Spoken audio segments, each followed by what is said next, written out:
Grabe ang glow up ni Barbie Forteza hindi lang sa career kundi pati sa fitness era niya. Imagine, naka 10.02 kilometers siya in just 1 hour and 11 minutes, girl, ang lakas mo na talaga.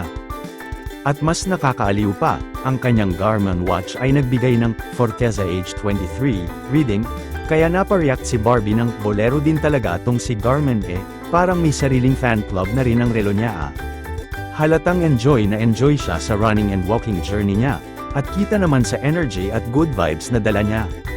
At dahil Easter, mas lalong naging lively ang vibes ni Barbie kasama ang kanyang friends at syempre ang kanyang daddy, full on happy Easter energy talaga. Nakisabay pa sa kulitan si Ivana Alawi na nag-comment ng, "Kaya ko yan pero yung takbo hindi." At syempre hindi nagpahuli si Barbie sa witty reply niyang, "Di kailangan tumakbo kahit diretso kain go yan, running man o food trip queen, panalo pa rin, balance is the key, ika nga."